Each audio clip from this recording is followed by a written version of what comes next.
गुरु चरण को करूं सप्रेम प्रणाम। अशुभ हरन मंगल करण धनी श्रीदेव चंद्र जी नाम। श्री प्राणनाथ निज मूलपति श्री मेराज सुनाम। तेज कुंवरी श्यामा युगल को पल पल करूं प्रणाम। पिया जी को पल पल करूं प्रणाम। प्रथम लागू दो चरण को धनिये न छुड़ायो खिन। लाख कली लालेड़िया मेरे जीव के यही जीवन। मेरे जीव के यही जीवन। इन पांव तले पड़ी रहूं। धनी नजर खोलो बातूं। पलना वालू निर्गुण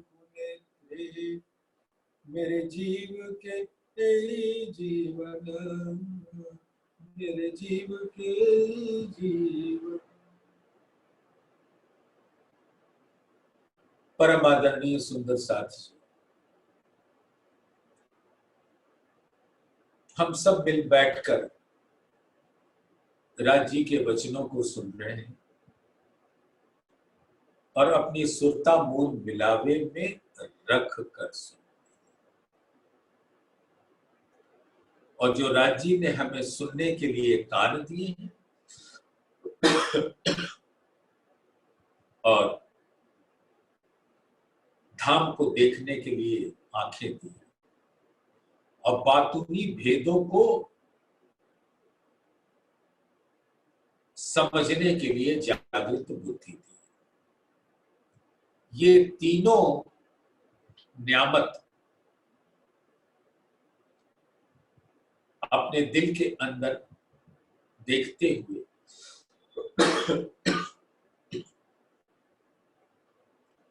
चलिए हम सब मिलकर वाणी के रस में डूबते हैं।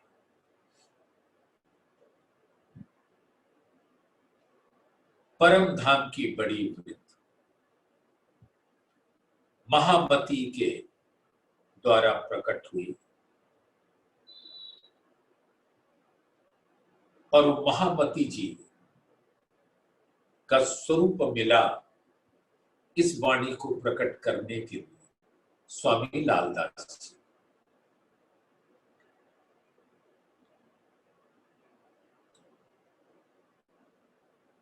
महामत कहे मोमिनो तुम्हारी हक निस्बत।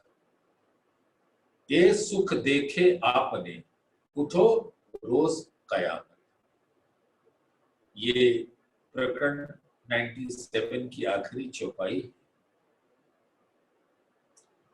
और 98 प्रकरण का आज हम लोग सहूर करेंगे।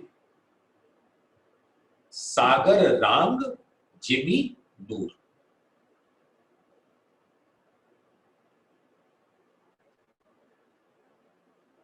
रांग माने किला, तो जो परमधाम की वो बाहरी परिक्रमा जिसको कहते हैं बड़ी राम और जिसके अंदर धामधनी के दिल के आठों सागर विराजमान। अब ये 8 कहने में मुझे तो बहुत झिझक होती है। ये हमें समझाने के लिए 8 कहा जाता है, लेकिन वो सागर अनंत है, ना उसकी संख्या गिनी जा सकती है, ना उसकी कोई गणना की जा सकती है। वो उसका कोई और छोर नहीं, असीम है, अथाह है। तो ये सागर रांग जिमी नूर। तो सुंदर साथ हम और आप एक बात समझ लें कि जैसे जब भी हम चर्चनी में जाते हैं तो बाहरी परिक्रमा बड़ी रांग की कहलाती है, जिसके अंदर 8 सागर और 8 जिमी, और वो रांग कहलाती है किला। लेकिन इसका भाव ये है, जो मैं चाहता हूं कि आज सुंदर साथ सब मिल बैठकर उस पर विचार करें। इस संसार में जो राजा महाराजा बादशाहों का किला होता है वो बहुत ऊंचा सा बना देते हैं। उसका तात्पर्य यह होता है कि महल की रानियां बाहर न जा पाए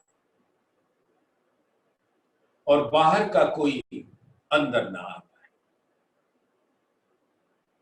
ये होता है रांग के मतलब। तो जो सागर रांग है, और कहते हैं सागर रांग जिमी नूर, तो जो राज्य का दिल है उसकी कोई गणना नहीं है, वो वर्णनातीत है, वर्णन से परे है। और उस सागर में ब्रह्म सृष्टियों के अलावे कोई नहीं आ सकता। ना ईश्वरीय सृष्टि आ सकती, ना जीव सृष्टि आ सकती, और लीला रूप में अक्षर ब्रह्म भी वहां नहीं आ सकता। ये है सागर और राम।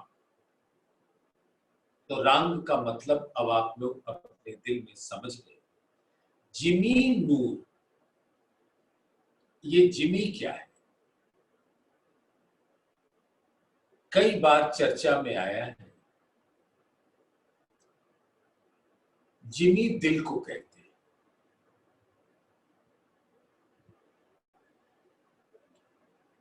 क्योंकि, और दिल किसको कहते हैं? मारिफत को।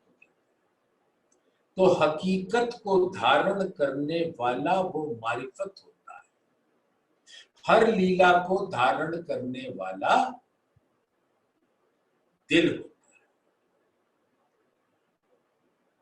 सुंदर साथ आप विचार करो, अभी आप यहां बैठकर चर्चा सुन रहे हैं,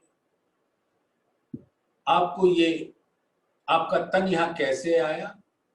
आपके दिल ने आदेश दिया, आपके दिल ने इसको ये प्रेरणा दी कि चलो आज हम मिल बैठकर जूम पर चर्चा सुन। तो आप चले आए। यानी तन की कोई भी क्रिया बिना दिल के हुक्म के होती ही नहीं। और हर चीज को, जैसे यहां पर आप सुनो तो हर चीज को धारण कौन करता है? पृथ्वी। ये ब्रह्मांड में जैसे हम यहां पर देखते हैं, जिमी है तो महल है, मंदिर है, लोग हैं, बाग बगीचे हैं, जल है। अगर जिमी ही ना हो तो ये जो रूप और स्वरूप दिखते हैं, इसको धारण कौन करेगा? तो जिमी सबको धारण करे, इसीलिए दिल सबको धारण करता है। तो जिमी कहते हैं दिल को। और परम धाम की जिमी राज्य के दिल का प्रकट स्वरूप है, और दिल को नूर भी कहते हैं। तो नूर मारिफत का शब्द है और जिमी हकीकत का शब्द है। जिमी दिखती है, नूर दिखता नहीं, लेकिन नूर के बिना कोई लीला होती भी नहीं। तो सुंदर साथ सागर रांग जिमी नूर, आप समझ गए। सागर यानी राज्य के दिल के अंदर विराजमान अनंत निधियों, न्यामतों, संपदाओं को सागर कहते हैं। और एक एक सागर में अनंत सागर। अब चर्चा 8 सागर का और एक एक सागर में कई सागर का वो विषय नहीं है। ये चर्चा हम पहले कर चुके और आप सब अब प्रबुद्ध होकर जान चुके। लेकिन सागर दिल के अंदर का रस है, रांग वो किला है कि ये सागर के अंदर सिर्फ ब्रह्म सृष्टियां ही रस ले सकती है। यानी राज्य के दिल के अंदर का रस पीने वाली सिर्फ ब्रह्म सृष्टियां हो, जो सुराही हक की पीवना, सो इश्क हक दिल मिने, सो मोमिन पीवे कोई बैठ के और पिया न जाए कि नहीं। बका जिमी सब चेतन, वो अखंड परम धाम का पूर्ण अद्वैत स्वलीला अद्वैत स्वरूप सब चेतन है। और ये चेतन यानी रूह है। चेतन कहने के मतलब ही रूह है, क्योंकि रूह अखंड है, अनादि है, चेतन है, शाश्वत है, अविनाशी। तो बका जिमी वो अखंड जिमी सब चेतन, तो दिल चेतन तो उसका प्रकट रूप जिमी भी चेतन। और चेतनता वृक्ष नूर, और जितने वहां हरियाली, बाग बगीचे हैं, बड़ोबन, मधुबन, महाबन, सब नूरी, यानी नूर यानी राज्य के दिल से प्रकट हुए, इसलिए सब चेतन। पशु पक्षी सब खेलत रहे आसक हक हजू, तो परम धाम के ये सभी पक्ष वह दत्त के स्वरूप है, आत्मा है, सब आशिक हैं राज्य के, सब अपनी लीलाओं से और अपने सौंदर्य से राज्य को रिझाते। तो पशु पक्षी सब खेलत रहे आसक हक हजूर, राज्य सारे आशक हैं और हक के सामने रहते और हक को रिझाते रहते। अब यहाँ पे आपने देख लिया, जिमी हो, वृक्ष हो, पशु हो, पक्षी हो, और आसमान हो, जल हो, तेज हो, वायु हो, सब रूह, सब आत्मा। और आत्मा दिल को कहते हैं।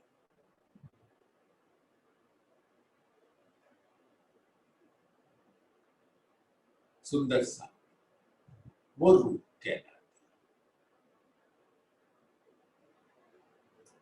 तो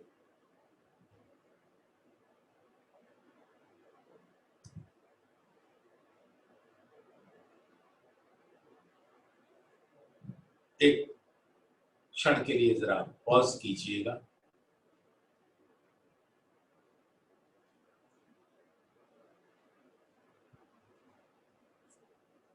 हाँ, आ रहे हैं, आप आ गए।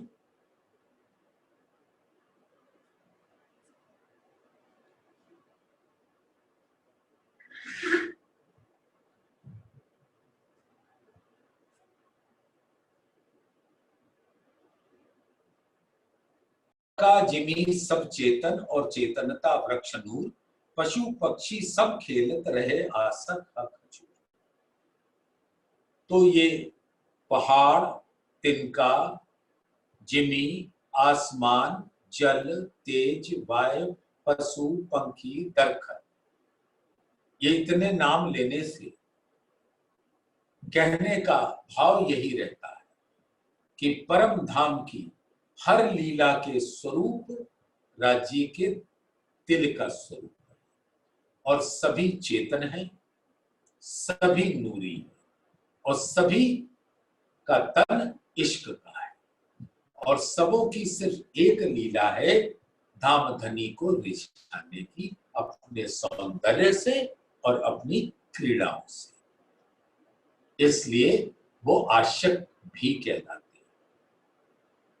ठौर रमने के चित धरो कै विध के मोहलात, खाली काहू न पाइए खेलत हैं हक जा। सुंदर साथ हमारे समाज में खासल खास ब्रह्म सृष्टियों के इस समाज में एक बात बहुत बार उठती है,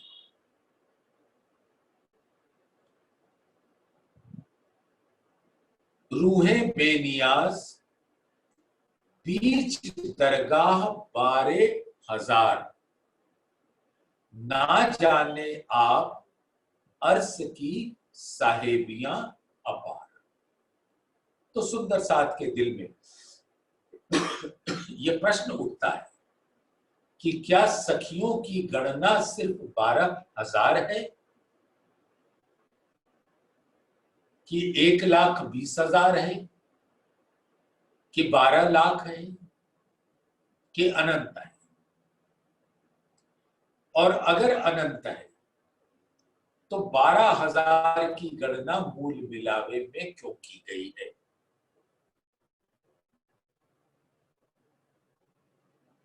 तो सुंदर साथ इसका भाव आपको मैं बता देता हूं जो मेरे दिल में है। बाकी राज्य जैसा हुक्म करें और जैसा आपका दिल चाहे वैसा विचारो और वैसा रसो।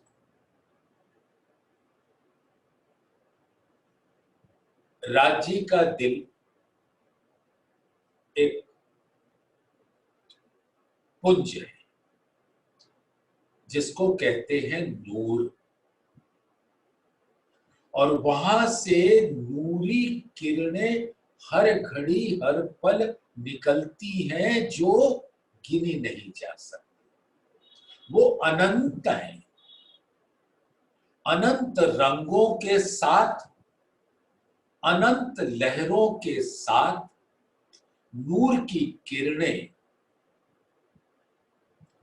रस का भंडार लेकर लहरों के रूप में लहराती रहती और लहरों की लीला जो उनके अंदर होती है वो तरंगे होती है।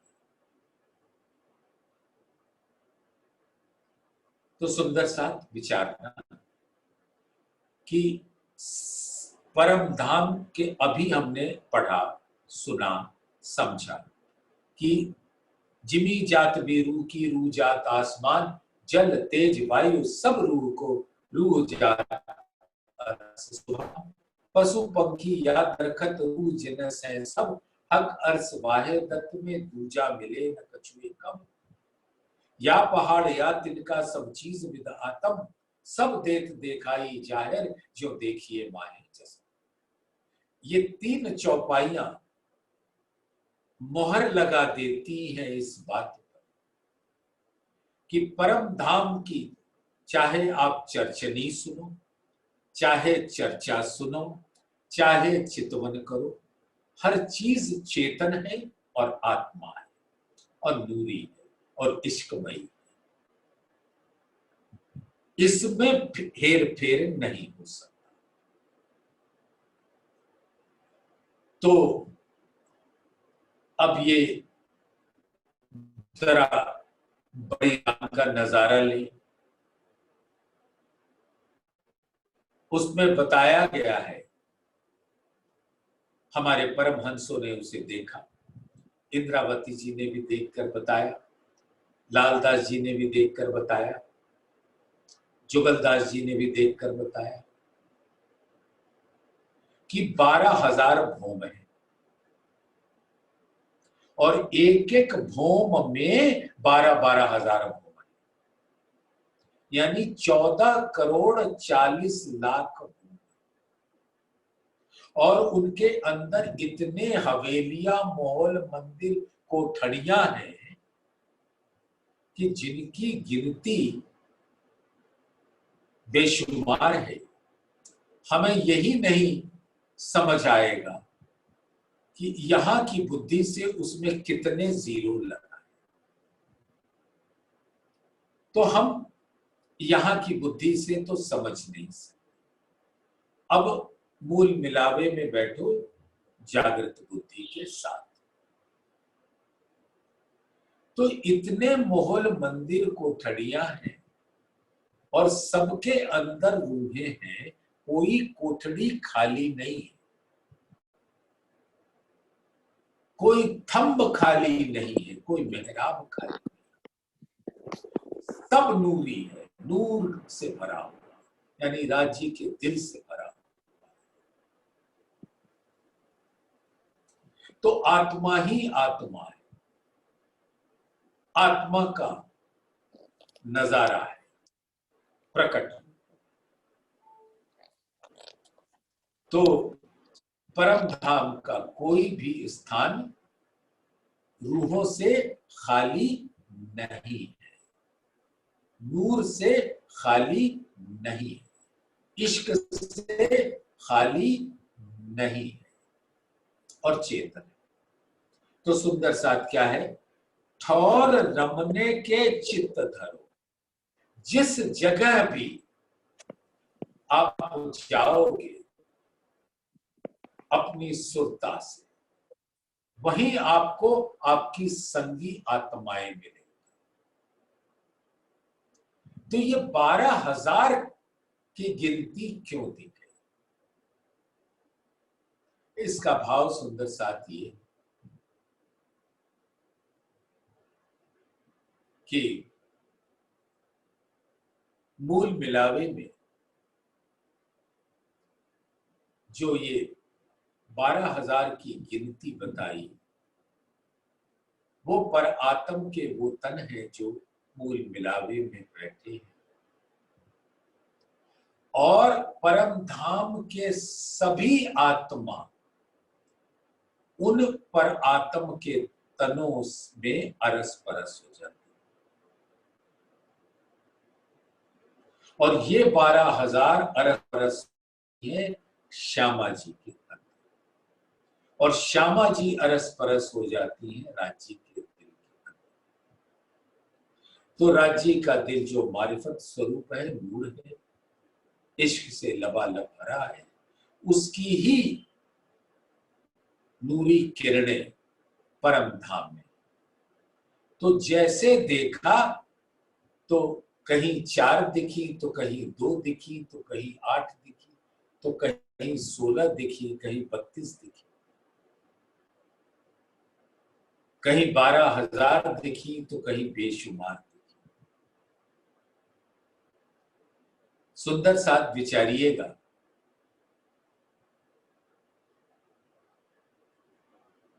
सुखपाल कितने बताए परम धाम में? 6,000।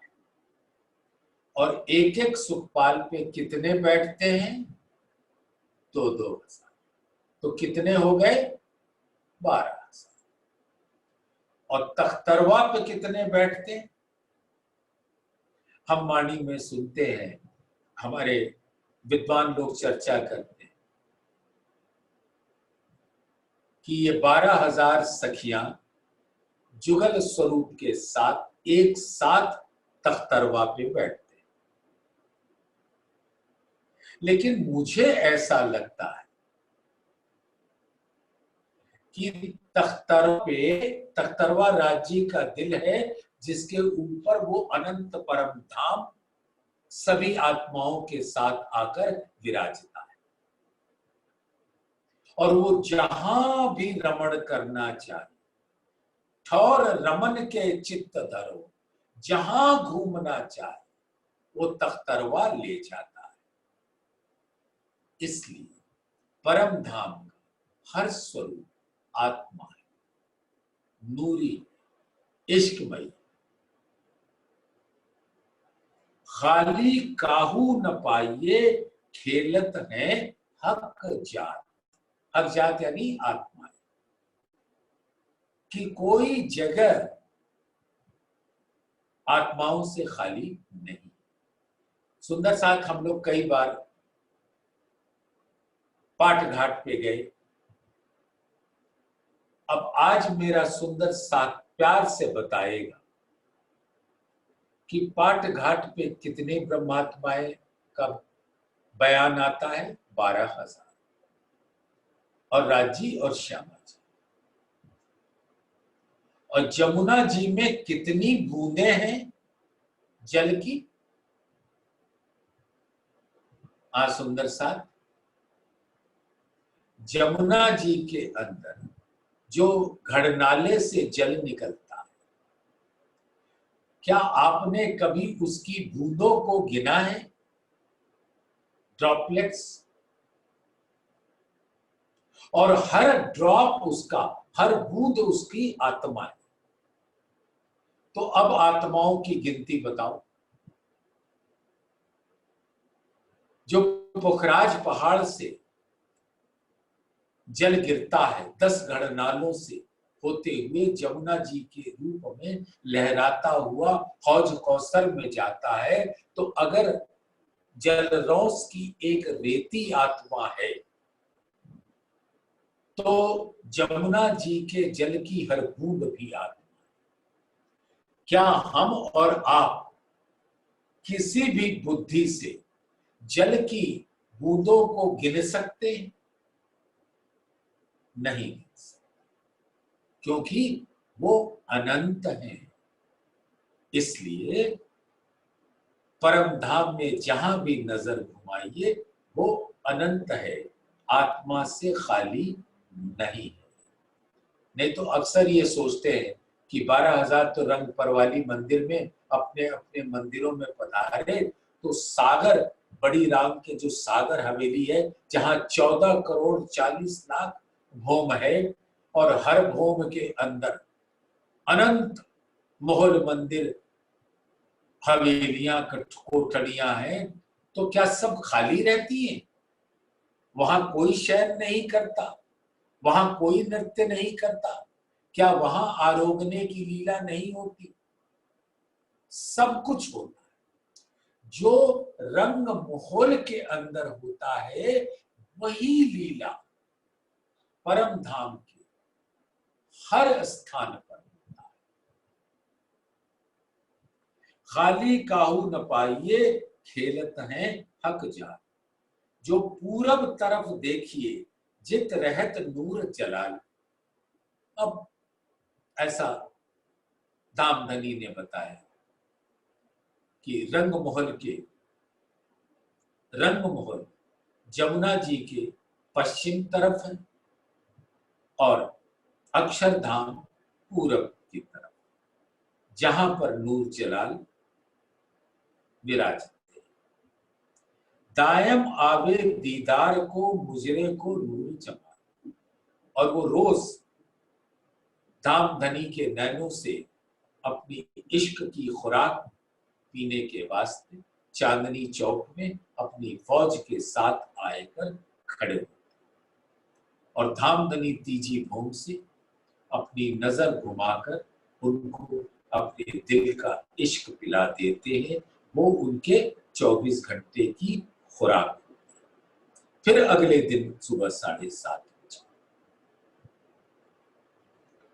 इन नूर के निमक से कै कोट इंड पैदा होए, निमक में फना करे या को खेल को न पावे होए। अब वो अक्षर ब्रह्म के एक क्षण में वस्तुतः एक पाव पलक के अंदर,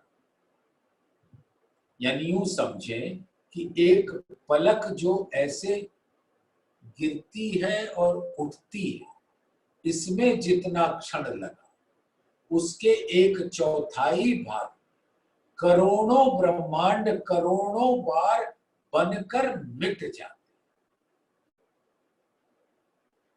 तो इन नूर के निमक से कै कोट इंड पैदा होए, निमक में फना करे या को खेल को न पावे। और जिस तरीके से अक्षर ब्रह्म इसको बनाते मिटाते हैं अपने संकल्प शक्ति से, अपने मन से,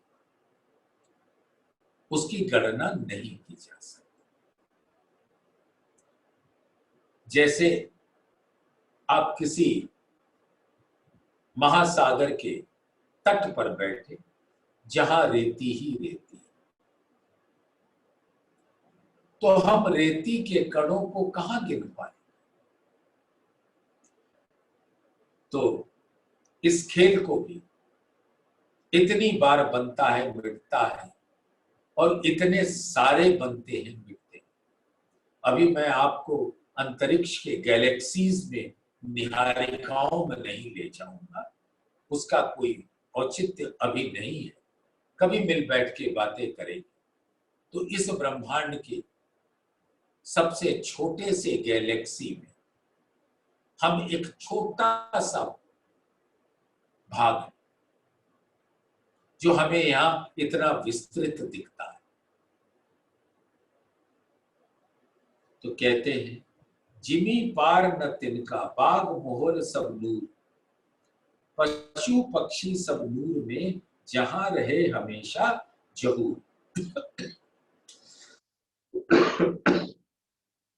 सुंदर साथ जी, आप सभी को ये बताया जा चुका, राज्य के दिल के प्रकट स्वरूप को क्या कहते हैं? परम धाम। और वो दूरी, और अक्षर ब्रह्म के दिल के प्रकट स्वरूप को क्या कहते हैं? योग माया का ब्रह्मांड। तो परम धाम अक्षरातीत की वाहे दत्त, जिसके कण कण में अक्षरातीत, उसी प्रकार से योग माया का ब्रह्मांड अक्षर की वह दत्त है जिसके कण कण में अक्षर ब्रह्म बसते।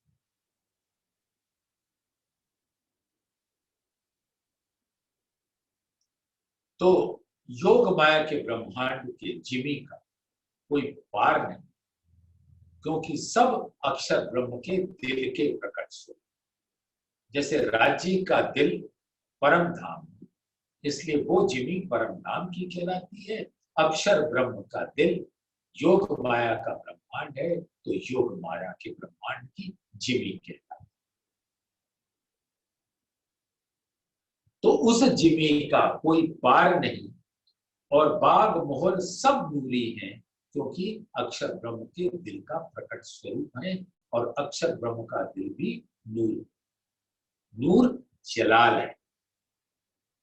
मूल अद्वैत में नूर है, तो जमाली में नूर जमाल है, जो श्यामा जी का स्वरूप से लीला होती है, और सत्ता में नूर जलाल, इसलिए ये दो कहलाते हैं, नूर जमाल और नूर जलाल। तो नूर जमाल अक्षरातीत को कहते हैं, जिसके आनंद अंग, और सत अंग है अक्षर। तो सत अंग की लीला योग माया का ब्रह्मांड, और नूर जमाल की लीला परम धाम।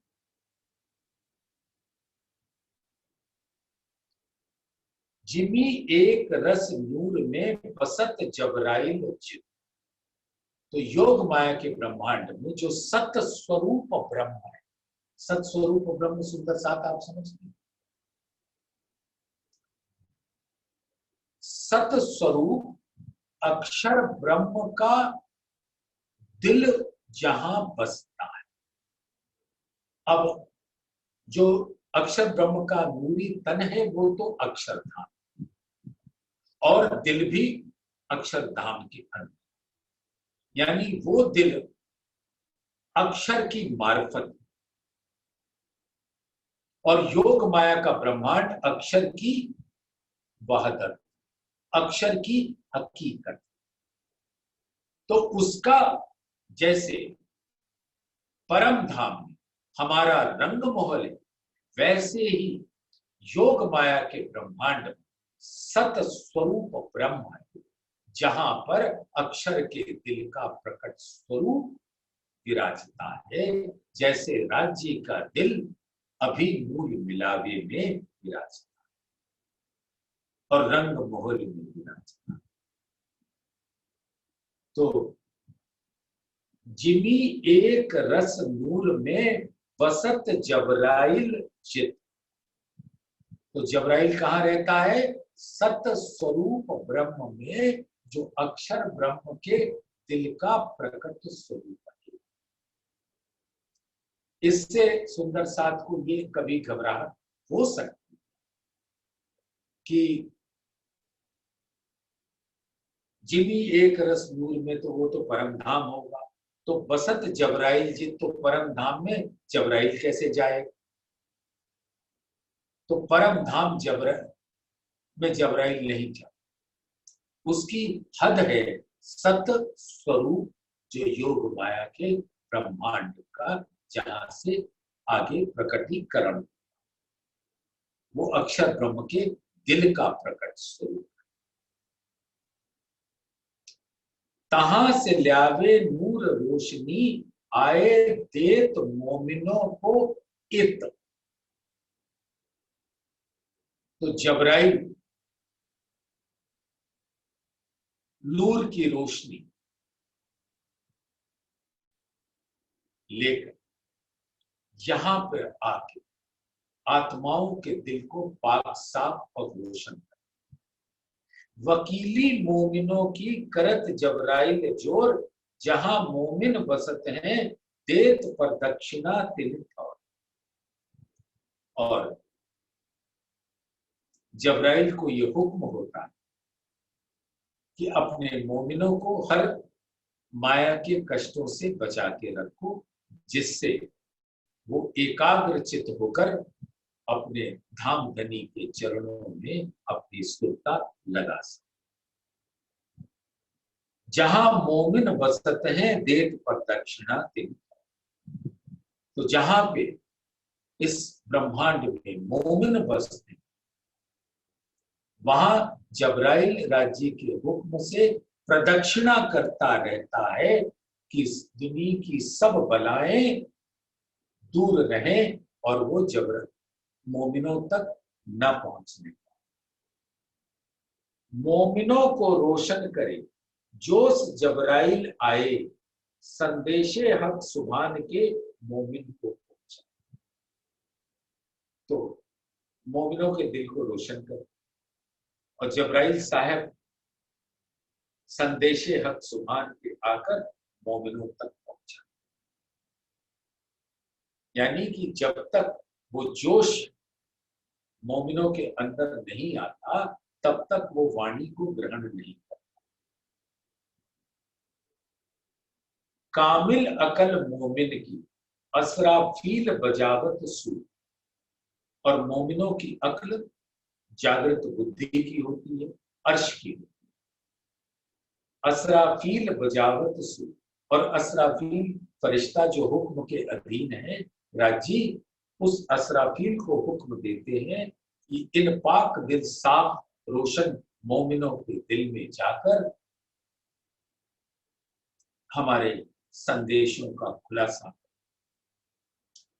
असराफील का गावत कलाम अल्लाह को होत रोशन खुदा का नूर। और कलाम अल्लाह और राज्य के नूर में कोई फर्क नहीं, इसीलिए इसको नूर तारतम कहा जाता है, क्योंकि वो राज्य के दिल से प्रकट। तो गावत कलाम अल्लाह, जो राज्य ने 90,000 हर्फ कहे, उसको जबराइल फरिश्ता के द्वारा गाया जाता है, और उसको गाता है असराफील, और उसको बजाता है, उसको समझाता है। असराफील उड़ा वही पहाड़ जरा जो तूल, ले ले बैठे गुजरतिया शरीयत अपनी, अपनी औकात को भूलकर। यहां पे बड़े धर्माचारी, बड़े ज्ञानवान विद्वान लोग बैठे और सब कोई बड़े बड़े ज्ञान की बातें करते हैं और वो अहंकार का कुर्सी होती और उस अहंकारी विद्वानों को असराफील एक सूर बजा के उनके अहंकार को चकना चूर कर देते।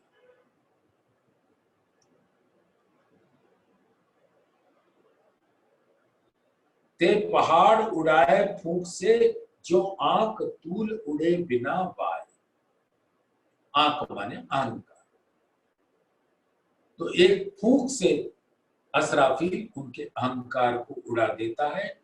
बताया पेड़ जो तिनका हवा बीच पहुंचा।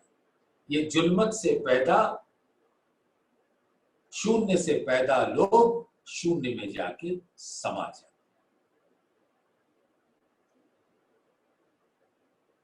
करे सायत को कायम जो सायत हक हजूर। तिन दरमयान सब गलियों बका ठौर यही जहूर। सुंदर साथ विचारना, कोई इसको गलत ना समझे। करे सायत को कायम जो सायत हक हजूर।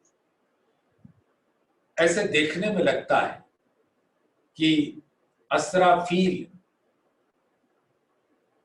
जो मूल मिलावे में अभी सायत है, घड़ी है,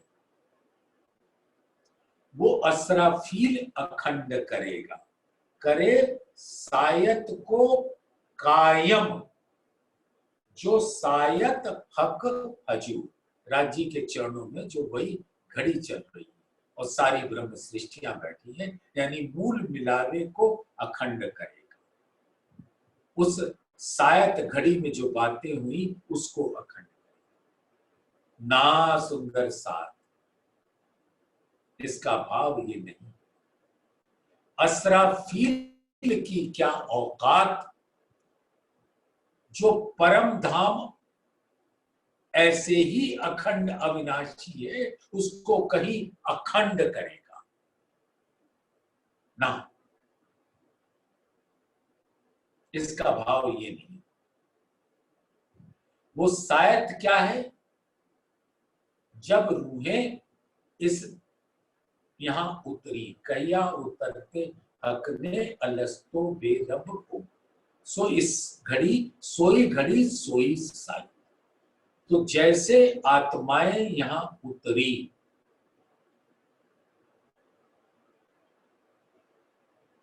तो यहां पर जिस लीला में उतरी, जिस हुक्म से उतरी, जिस हुक्म से वो इल्म लिया, उस इल्म के बस पर ये ब्रह्मांड कायम होगा अक्षर ब्रह्म के दिल में, योग माया के ब्रह्मांड। और वो मूल मिलावे का जो स्वरूप है, वो प्रतिबिंबित रूप में सत स्वरूप में प्रकट। और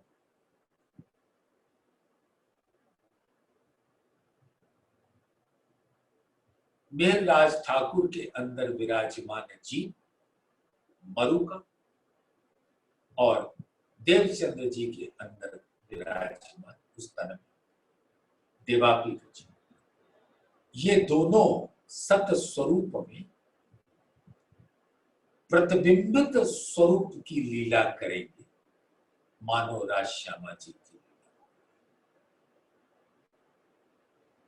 तो मूल मिलावा तो ऐसे ही अखंड है, उसको अखंड कौन करेगा?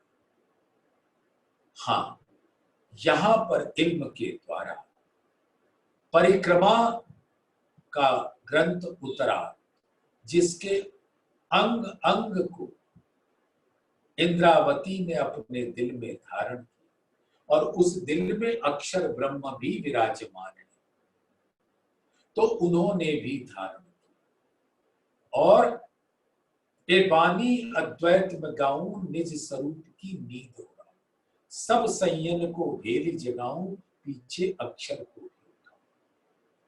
तो वो सारा ज्ञान से, जैसे रास को अक्षर ब्रह्म ने अपने जागृत बुद्धि में लेकर अपने चित्त सबलिक ब्रह्म में कायम किया, वैसे ही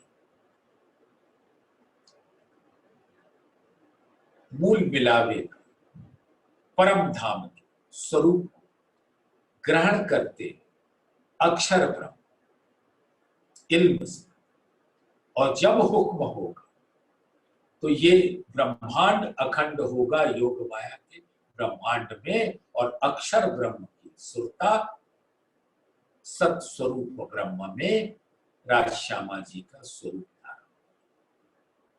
वो प्रतिबिंबित लीला होगी, मूल लीला नहीं।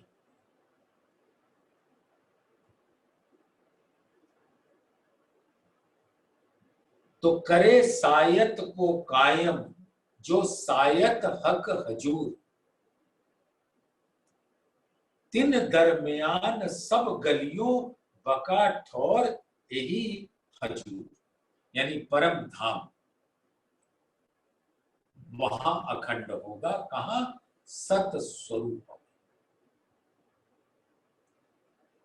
मोमिन आए तिन ठौर से देखन खेल कुफार, सो खेल देख पीछे फिरे कोई रहया न और विचार।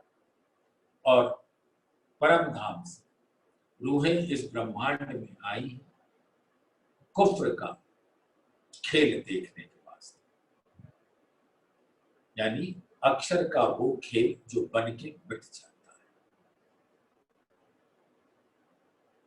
और उनके दिल में सिर्फ यही विचार था, खेल देखेंगे और वापस मान से सुहागिन नार होंगे, धाम धनी को बताएंगे कि हमने आपके खेल को देखा, नीके देखा, भली भांत देखा, और हम भूले नहीं। बस यही एक विचार। हक हजूर जाए के करे बातें बीतक, कहो केता खेल तुम देखा तुम्हें पूछत हजूर हक। अब यहां से जब सब सखियां परम धाम में बौड़े बेले जागसी बेले जब खड़े होंगे, हक हजूर जाए करे बातें बीतक, जो इस ब्रह्मांड में उनके साथ बीती है उसकी बातें करें।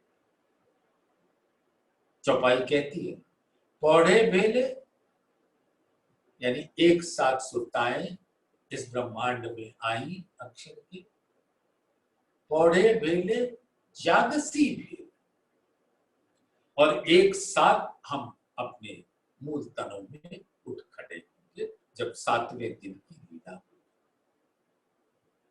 आए तो पहले दिन की शुरुआत हुई, अब जब पहुंच जाएंगे वो 7वें दिन की लीला,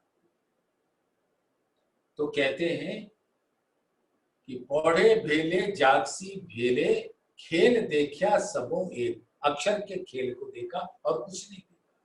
खेल देखा सबों एक बाता करसी जुदी जुदी, क्योंकि विध विध के तन हमने धारण, तो उन तनों से होने वाली सभी लीलाओं की बातें सब अलग अलग करेंगी, क्योंकि सब तन के अंदर जीव अलग अलग, उनके संस्कार अलग अलग, उनके गुण अलग अलग, उनके स्वभाव अलग अलग। तो उनके ऊपर जब आत्मा विराजमान होती है तो जैसा उसका संस्कार उसी प्रकार की बात वो आत्मा करेगी। तो कह रहे हैं बाता करसी जुदी जुदी, विद विद के विषय, तरह तरह की बातें। तो हक हजूर जाए के करें बातें बीतक, जो उनके ऊपर बीती, होती तो राजी का वो दृश्य देखिए सुंदर साथ अपने दिल में। कहो केता खेल तुम देखा।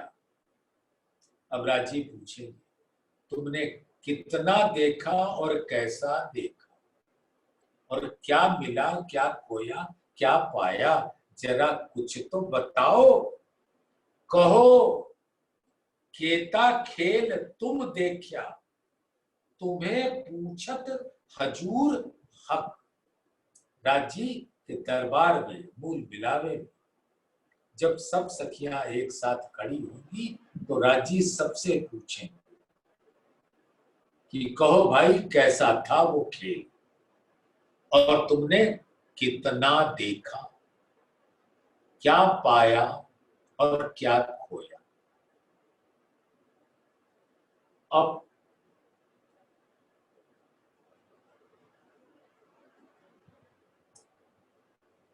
अपनी अपनी बीतक कही चली सबको, और सब अपने अपने ऊपर जो भी बीता सब राजी को सुनाएंगे। हक सुभान हादी हसत, रूहों यही खुशहाली। और जब वो सब बयान करेंगी तो जुगल स्वरूप क्या कहें, इतनी घनी हंसी। और जब जुगल स्वरूप हंसेंगे तो सभी 12,000 सखियां हंसेंगी और जब 12,000 सखियां हंसेंगी तो परम धाम का जर्रा जर्रा उस हंसी के नूरी किरणों में रंग से भर जाएगा। परम धाम का वो स्वरूप विचारिए जब हम सब मूल मिलावे में धाम धनी के हंसी के साथ तारतम्य मिलाकर हंसेंगे और उस हंसने की गूंज की किरणें जो नूरी होगी, बात वचन सब नूरी होगा। तो वो नूरी किरणें जरा देखिए, जैसे एक फव्वारे से जल की किरणें निकलती हैं और अगर नीचे से रंग लगा हो, लाइट लगी हो तो कितने रंग उसमें बन जाते।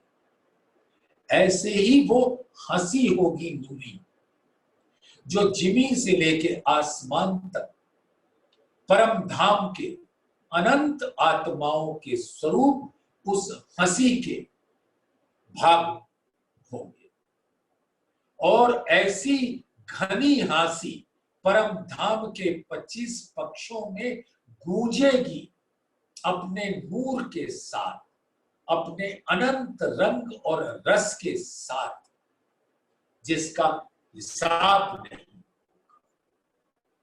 सुंदर साथ विचारो कैसा समा होगा, क्या नजारा होगा। अपनी अपनी बीतक कही चली सब कोय, हक सुभान हादी हसत, रूहों यही खुशहाली होए। सब रूहें जुगल स्वरूप के साथ ऐसे हंसे।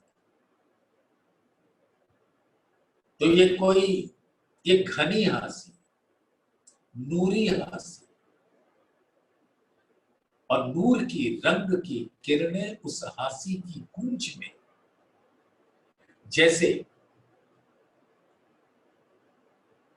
शब्द भी लहरों से गूंजता है, जिसको अंग्रेजी में कहते हैं साउंड वेव्स। जैसे आपने कोई बात कही तो उसकी साउंड की लहरें चलेगी और वो लहरें मेरे श्रवण अंग उसको पकड़ लेंगे तो आपकी बात मेरे दिल में आ जाएगी। उसी प्रकार से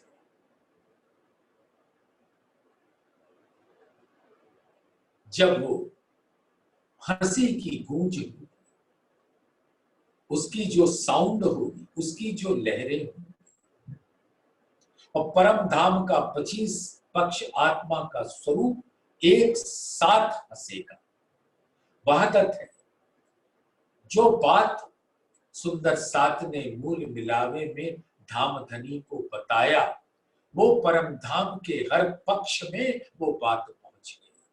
और उस बात को ग्रहण करके जब राजी हंसेंगे तो परम धाम हंसेंगे, और उसकी गूंज की लहरें लहरों में, तरंगे तरंगों में, किरणें अनंत रंगों के साथ, ऐसा नूरी नजारा परम धाम में हमने न कभी देखा था। वो हमें देखने का रस मिलेगा, स्वाद मिलेगा।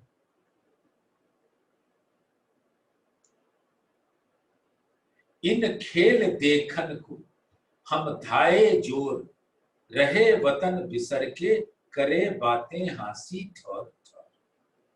इस खेल को देखने के लिए हम बड़े उम्मीदें लगाकर आए थे, और वो हमारा वतन ही भूल गए। और जब हम यहाँ की बातें करेंगे परम धाम में जागृत होकर ठौर ठौर, तब ये हंसी की गूंज। वही शायद वही रामत, पेड़ न लगी लगार, ये जाने काहू दूर गए, खेल में कर न सके विचार। तो ऐसा खेल में लगता था कि हम कहीं बहुत दूर चले गए, और उस खेल में तो सपने की बुद्धि से कोई विचार भी नहीं। ये बातें तो इल्म से हमें तब समझ में आती है जब उसको ग्रहण करने के लिए धाम धनी ने अपनी एक नियामत जागृत बुद्धि हमको अता किया, हमको दिया, बख्शीश दी।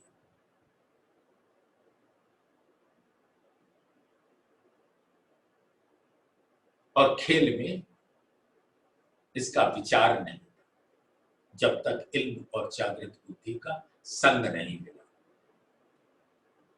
मेरे पास बैठे होते, मैं सपने था तुम्हारे साथ, मैं साहेदी देवाई सबन से, पकड़े तुम्हारे हाथ। सिफत ऐसी कही मोमिनो, जाके अक्स का दिल अर्स, हक सुपने में भी संग कहे, इन विद रूहे अरस परस। तो राजी तो हमसे सपने में भी हमारे साथ, इस ब्रह्मांड में हर घड़ी हर पल हमारे सेहरग से नजीक है, हमारे दिल के अंदर विराजमान है। इसीलिए मोमिनों का दिल अर्श कहता है, इल्म से। ये जो मोमिन अक्स कहे, जानो आए दुनिया माही, हक अर्ज कर बैठे दिल को, जुदे इतबी छोड़े नाहे। सुंदर साथ, आप ये कभी मत सोचना कि हम कैसे नश्वर ब्रह्मांड में आ गए, यहां हमें धनी कहां मिलेगी। अरे धनी तो तुम्हारे दिल में, तुम उनकी नजर में, तुम उनके कवायद तले हो, उनकी गोद में।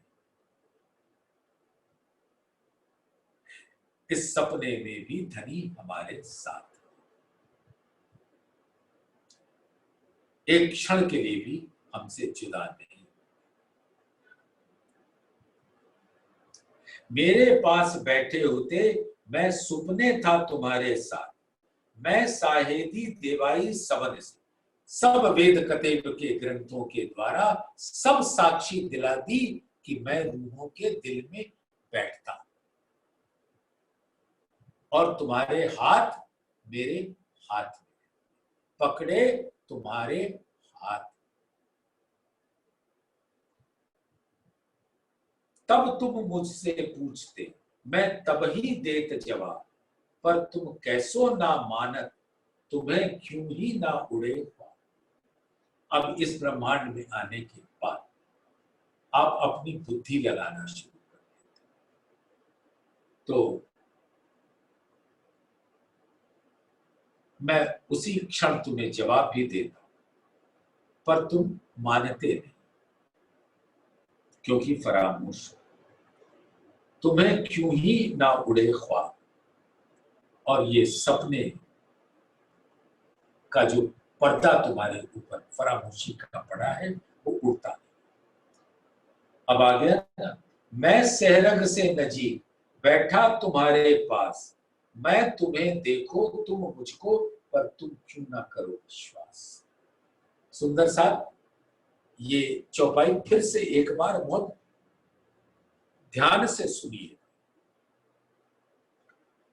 मैं सहरग से नजीक बैठा तुम्हारे पास, मैं तुम्हें देखो तुम मुझको, पर तुम क्यों न करो विश्वास। सुंदर सा धाम धनी अक्षरातीत साक्षात अपने आवेश स्वरूप से श्री जी साहेब जी मेहरबान विराजे हैं श्री घुम्मट जी में, और उनकी वाणी ही उनका वांगमय स्वरूप है जो 12 थंभों के सिंहासन पर विराजमान है। सुरता से हम उनके उस अक्षरातीत के आवेश स्वरूप के तनकों से जिदा बजाते और इल्म स्वरूप से, हुक्म के स्वरूप से वाणी को सिजदा बजाते हैं साक्षात। हम पन्ना जी जाएं तो साक्षात सिजदा कर सकते हैं हम घुम्मट जी में उनके हुक्म से उतरा हुआ आवेशित वाणी का, जिसके अंदर धामधनी विराजमान है, उनका हुक्म विराजमान, और उसी सिंहासन के नीचे तरेटी में विराजमान है झूले पर साक्षात आवेश स्वरूप का योग मुद्रा में बैठा हुआ था।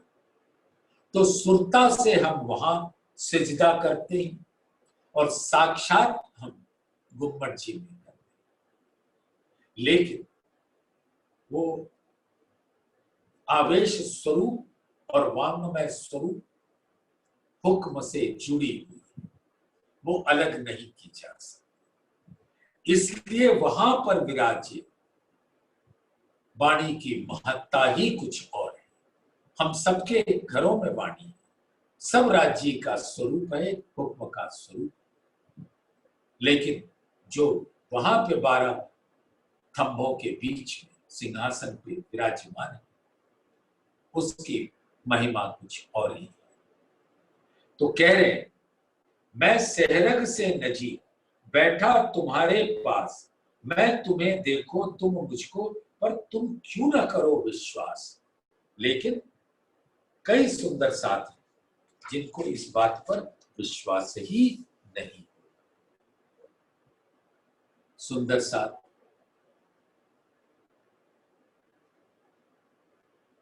समय की मर्यादा, अब मैं विराम देता हूं। 20 चौपाई तक हुई। कल हम लोग 77 नंबर की का प्रकरण, इश्क रब्द का प्रकरण धामधनी की कृपा से पढ़ेंगे, लेकिन इस प्रकरण जो अभी 98 नंबर का प्रकरण है, इसकी 21 से 30 तक की चौपाई को एक बार उसको ग्रहण करके तब इश्क रब्द में चलेंगे। बोलिए श्री प्राणनाथ प्यारे की जय। बोलिए श्री सतगुरु महाराज की जय। बोलिए श्री धामधनी की